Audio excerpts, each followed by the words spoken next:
people believe in ghosts. Do you? Does a chill in the air make your hair stand on end? This raven's tale is called A Ghostly Chill. It was a hot summer day when she moved into her new home. It was Gail's first house where she lived there alone. The house she bought was decently cheap. The previous owner had died in her sleep. Her friends helped for a bit and went on their way. Gail decided to unpack the following day. It was a cute house with so much charm, but the summer heat was extremely warm. Before bed, she decided she needed a big fan. The humidity was too much, she just couldn't stand. Setting it up just so, she crawled into bed. After a while, it felt like it was blowing directly on her head. She adjusted it up, she adjusted it down, positioning it just right to blow the hot air around. Gail didn't like the cold air on her neck, or straight in her face, or continuously on her back. It was crazy hot summer with no central air. The fan would just have to do, she just had to bear. If she could just situate it just so to cool down the room, but intended right on her wasn't her favorite tune. Nights later, the coolness made her whole body ache. She wasn't sure how much more that she could really take.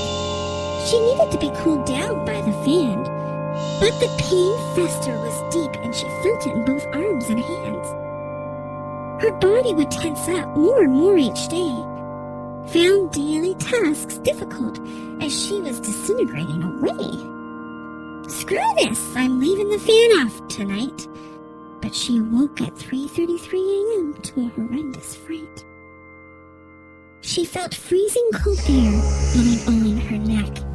It slowly moved down to her lower back.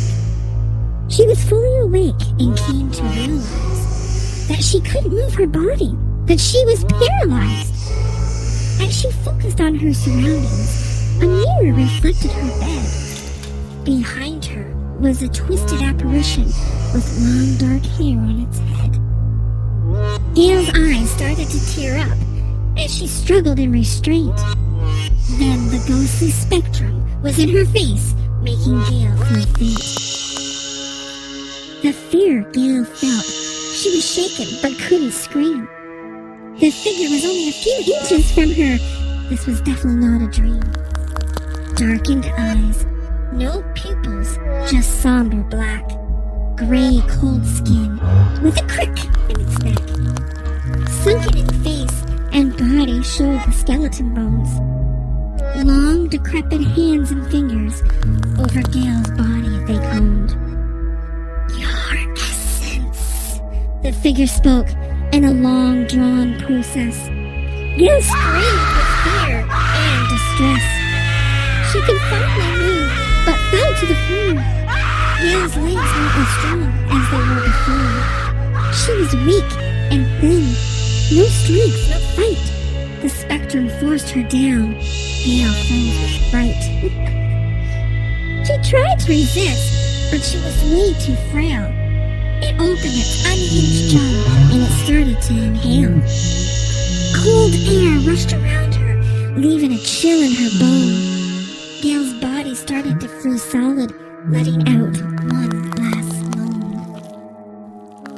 Her body was dehydrated and left for dead.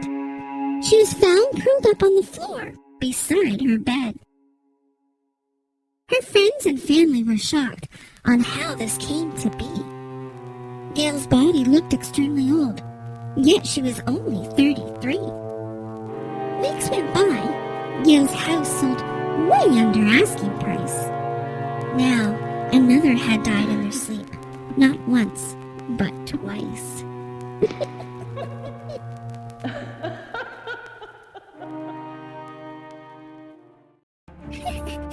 If you like watching me, Gruesome Gracie speak, a video's uploaded every other week.